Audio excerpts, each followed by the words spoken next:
Bienvenidos a una nueva inmersión. Hoy nos vamos de viaje al fascinante mundo de la Baja Edad Media. Exacto, un viaje en el tiempo para comprender la vida en esa época. Tenemos muchísimas fuentes listas para analizar y creo que vamos a descubrir cosas sorprendentes. Desde luego. El objetivo es que al final de esta inmersión tengamos una imagen clara de cómo era la vida en la Baja Edad Media. Me encanta. Así que prepárense para descubrir detalles sorprendentes. ¿Listos para despegar? Listos, empecemos por lo básico. Ay, La Baja Edad Media fue una época dinámica y sobre todo de un auge económico impresionante. en serio, siempre pensé que la Edad Media era, bueno, una época oscura y estancada. Es una idea un poco simplista. Sí, la Alta Edad Media fue inestable, pero la Baja Edad Media del siglo XIX al XV aproximadamente fue una época de gran crecimiento económico en Europa. Entiendo. ¿Y qué causó este cambio tan radical? La expansión agrícola, nuevas tecnologías como el helado de vertedera y la rotación trienal de cultivos aumentaron la producción de alimentos. A ver, rotación trienal. Eso significa que dejaban un tercio de la tierra sin cultivar cada año. Exacto. Antes se usaba sistema de barbecho dejando la mitad de la tierra en descanso, pero con la rotación trienal dividían la tierra en tres partes, alternaban los cultivos e incluían legumbres que enriquecían el suelo. Ingenioso. Y con más comida disponible. La población europea se duplicó, más gente, más trabajo, más demanda de bienes y servicios, un verdadero motor para la economía. Claro, como una reacción en cadena. Más comida, más gente, más actividad. ¿Y qué pasó con toda esa gente? ¿A qué se dedicaban? Muchos encontraron trabajo en la artesanía. La demanda de productos como telas, herramientas y muebles creció muchísimo. Claro, con más gente se necesitan más cosas. Y esa especialización lleva a la aparición de los gremios. Exacto. Los gremios eran asociaciones de artesanos que regulaban la producción, la calidad, los precios, hasta la formación de nuevos artesanos, Un sindicato medieval. en cierto modo. Los gremios protegían a sus miembros, establecieron un sistema de aprendizaje muy riguroso. Primero eras aprendiz, luego oficial y al final, maestro. O sea, no cualquiera podía llegar y decir, soy herrero. Ya. Así sin más. No, para nada. El aprendizaje era largo y exigente. Garantizaba la calidad del trabajo y la transmisión del conocimiento de generación en generación. Interesante. Y mientras los artesanos perfeccionaban sus oficios, ¿qué pasaba con el comercio? El comercio también floreció. Se abrieron nuevas rutas comerciales conectando Europa con orientes ciudades como Venecia, Génova o Brujas. Se convirtieron en importantes centros comerciales. Ah, sí. Esos nombres me suenan de mis clases de historia. Pero, ¿cómo se las arreglaban los comerciantes para hacer negocios a larga distancia? Llevaban cofres llenos de oro. Imagínate, era demasiado arriesgado. Piensa en los bandidos, las tormentas. Surgieron nuevas formas de pago, como las letras de cambio. Letras de cambio. Eran como cheques medievales. Más o menos. Eran documentos que permitían a los comerciantes pagar o recibir dinero en diferentes ciudades sin transportar efectivo. ¡Qué ingenioso! Un sistema bancario primitivo. Exacto. Estas innovaciones facilitaron el comercio a gran escala y contribuyeron al auge económico de la Baja Edad Media. Entonces tenemos una agricultura en expansión, artesanía floreciente, comercio dinámico. Parece que la Baja Edad Media no era tan mala después de todo. Bueno, no todo era color de rosa. La economía crecía, sí, pero las desigualdades sociales seguían siendo muy marcadas, especialmente en las ciudades. ¿A qué te refieres? Había una gran brecha entre ricos y pobres. Las ciudades medievales eran un hervidero de gente de diferentes clases sociales. El patriciado urbano, la alta nobleza y la burguesía adinerada controlaban el poder. Los que mandaban, digamos. Exacto. Luego estaba el clero, dividido entre el alto clero y el bajo clero, más cercano al pueblo. Y, por supuesto, la baja burguesía. Artesanos comerciantes. Y me imagino que en la base de la pirámide estaban. Los campesinos, que seguían siendo la mayoría. Y no podemos olvidar a los judíos. A pesar de las restricciones, jugaban un papel importante en la economía, especialmente en el comercio. Has mencionado que la vida de las mujeres dependía mucho de su clase social. ¿Podrías contarnos un poco más sobre eso? Claro, en general, las mujeres de la Baja Edad Media tenían un rol limitado en la vida pública. Se encargaban de las tareas domésticas, la crianza de los hijos. Su acceso a la educación o a puestos de poder era muy limitado. Y había excepciones. Por supuesto. Dentro de la nobleza, algunas mujeres ejercían gran influencia política como reinas o consejeras.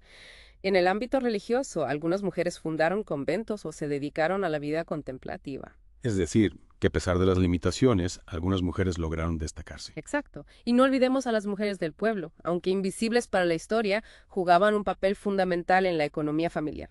Un panorama social complejo, sin duda. En medio de estos cambios, ¿qué pasaba con la Iglesia? Seguía teniendo el mismo poder que en la Alta Edad Media. La Iglesia seguía siendo poderosa, pero también experimentó cambios. A principios del siglo quizá ocurre un evento que conmociona a la cristiandad. el traslado del papado a Aviñón en Francia. Ah, sí, el papado de Aviñón. Eso no causó tensiones con el Sacro Imperio. Exacto. El emperador del Sacro Imperio, que tradicionalmente tenía influencia en la elección del Papa, no veía con buenos ojos que la sede papal estuviera fuera de Roma. Esto, junto con otros conflictos, lleva a un evento aún más dramático, el Cisma de Occidente. El cisma de Occidente. Recuerdo vagamente haberlo estudiado en el colegio. No era que había dos papas a la vez. Exacto. En 1378 se eligen dos papas, uno en Roma, apoyado por el Sacro Imperio, y otro en Aviñón, apoyado por Francia. Imagínate el caos. Una crisis de fe en toda regla. ¿Y cómo se resolvió? 3 años de disputas, finalmente se elige un único papa en 1417, pero el daño ya estaba hecho. La Iglesia perdió prestigio e influencia. Una época de agitación para la Iglesia. Y hablando de agitación, la Baja Edad Media también vio la lucha de las ciudades por su autonomía. Sí, impulsadas por su crecimiento económico y demográfico, las ciudades empezaron a desafiar el poder de los señores feudales, buscando gobernarse a sí mismas. ¿Y cómo lo lograron? Se rebelaron. A veces sí, pero lo más común era negociar con los reyes.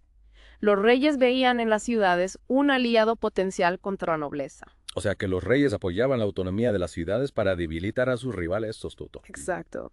Y para formalizar esta autonomía, los reyes concedían a las ciudades los fueros. Fueros. ¿Qué eran? Un conjunto de leyes y privilegios especiales. Las ciudades podían gobernarse a sí mismas, elegir a sus magistrados, recaudar impuestos, un alto grado de independencia. Casi como pequeñas repúblicas dentro de los reinos. En cierto modo, sí. Ya. Algunas ciudades, como Florencia o Venecia, se convirtieron en poderosas ciudades-estado. Fascinante. El poder de los reyes era desafiado no solo por la nobleza, sino también por las ciudades. Una lucha por el poder en varios frentes. Exacto. Y justo cuando estas tensiones políticas y sociales estaban en su punto álgido, llega el siglo IV. Una época de crisis que pondría a prueba la resistencia de Europa. ¿Crisis? ¿De qué tipo? Malas cosechas, hambrunas, epidemias y, por supuesto, la devastadora peste negra. Uf, suena aterrador. ¿Y cómo afectaron estas crisis a la sociedad? De una manera profunda y dramática. Pero para descubrir los detalles de esta historia, tendremos que esperar a la próxima parte de nuestra inmersión. ¡Qué intriga! Nos dejas con la miel en los labios. Pero no te preocupes, volveremos pronto para seguir explorando la Baja Edad Media. Les esperamos en la próxima inmersión. De vuelta a la inmersión. La última vez nos quedamos en un momento crítico. El siglo dio corono y la llegada de varias crisis que sacudirían Europa. Sí, dejamos atrás el auge económico y las ciudades para entrar en una época de hambre, enfermedad y guerra. Y hablando de guerra, mencionaste un conflicto particularmente largo y sangriento. La Guerra de los 100 Años. ¿Puedes contarnos más sobre este enfrentamiento entre Francia e Inglaterra? Claro que sí. La Guerra de los 100 Años, a pesar de su nombre, duró 116 años. Desde 1337 hasta 1453. Fue un conflicto complejo, con raíces en disputas dinásticas, territoriales y económicas. Disputas dinásticas. ¿Quieres decir que los reyes de Francia e Inglaterra eran parientes? En efecto, el rey Eduardo II de Inglaterra reclamaba el trono francés por ser nieto de Felipe IV de Francia. Esta disputa por la sucesión, junto con otros conflictos territoriales como el control de Aquitania, encendió la mecha de la guerra. Entiendo. Y en esta guerra interminable, ¿quién llevaba las de ganar? Al principio, los ingleses obtuvieron victorias importantes gracias a su superioridad táctica y armas como el arco largo, que les permitía atacar a distancia con gran precisión. El arco largo. He visto en películas cómo esos arcos atravesaban armaduras a gran distancia. Exacto. Los arqueros ingleses eran temibles, y durante las primeras décadas de la guerra pusieron en jaque al ejército francés. Sin embargo, en 1429 surge una figura que cambiaría el curso de la guerra.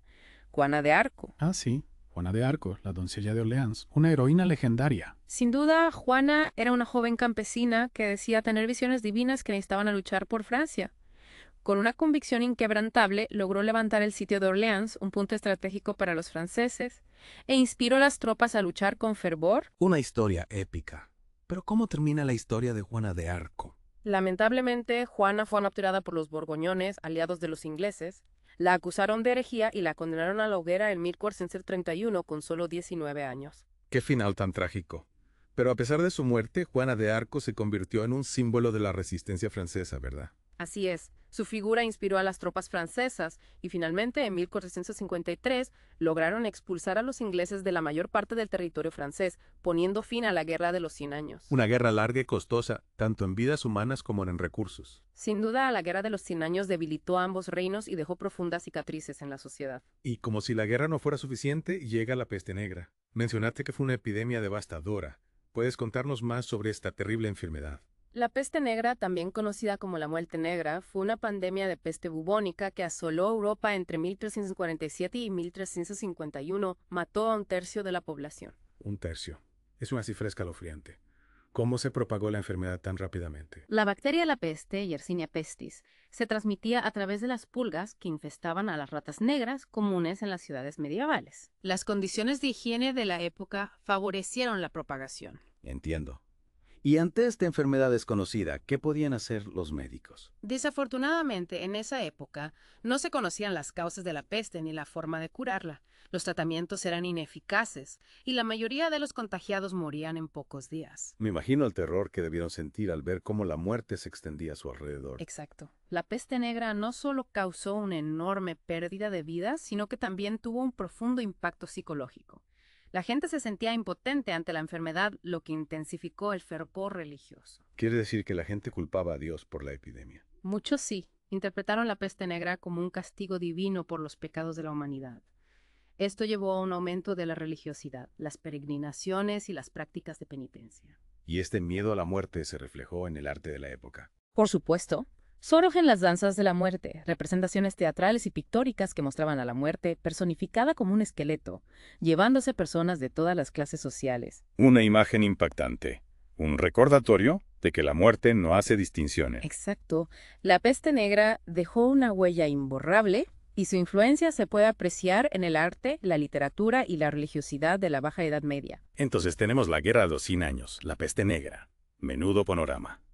¿Hubo alguna otra crisis que afectara a Europa en el siglo IV? Sí, la crisis económica. La combinación de la guerra, la peste y las malas cosechas desestabilizó la economía europea. ¿Y cómo reaccionó la gente? La crisis económica agudizó las tensiones sociales. Campesinos y artesanos, hartos de la miseria, se rebelaron contra la nobleza, exigiendo mejores condiciones de vida. Revueltas populares. Exacto. En Francia estallaron las jacqueries, revueltas campesinas contra los abusos de los señores feudales. En otras partes de Europa, como Flandes o Inglaterra, también surgieron movimientos de protesta social. Parece que el siglo IV fue una época convulsa, marcada por la violencia y la incertidumbre.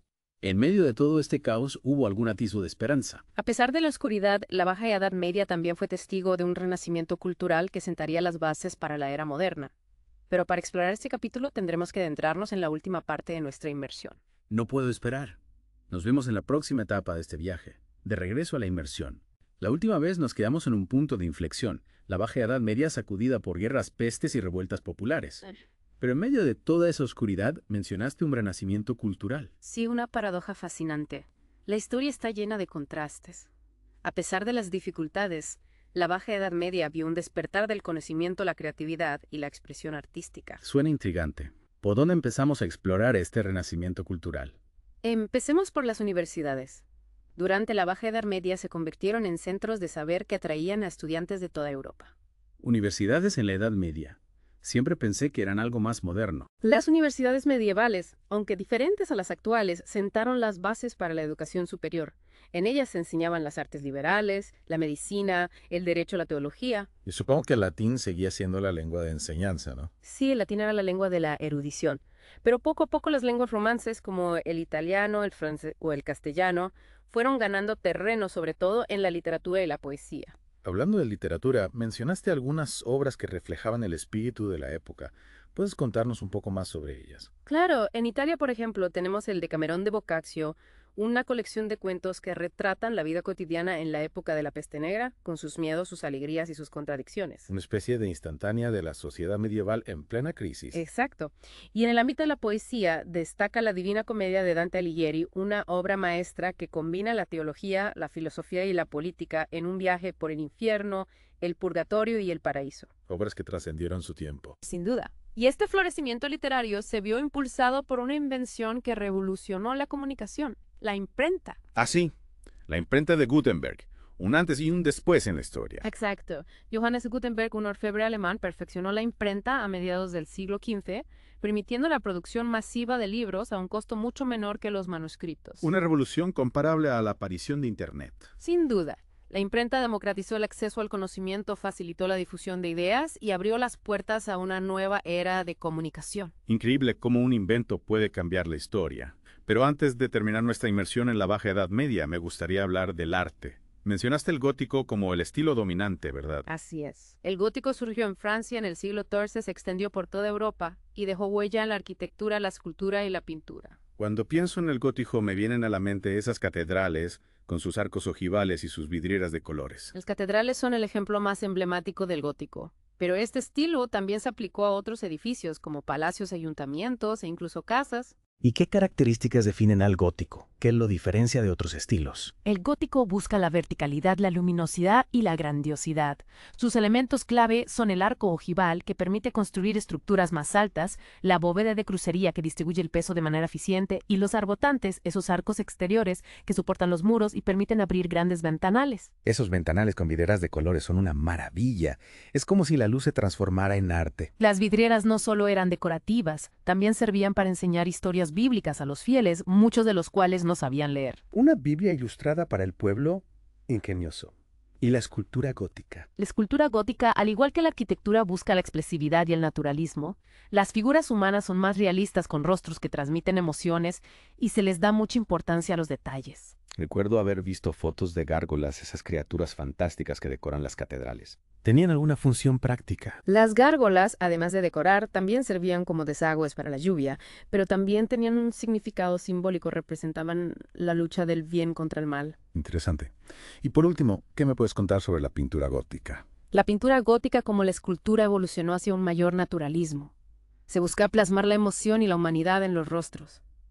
Se introducen nuevas técnicas como la pintura al óleo, que permitía crear colores más brillantes. Entonces el gótico no solo se limitó a la arquitectura, sino que impregnó todas las formas de arte. Exacto. El gótico refleja el espíritu de la época. Una época de contrastes de crisis y renacimiento de oscuridad y luz. Hemos recorrido un largo camino en esta inmersión, desde la expansión económica hasta las crisis del siglo IV, pasando por el florecimiento cultural y la grandiosidad de arte gótico. Ha sido un viaje fascinante por una época clave en la historia. Y ahora la pregunta final.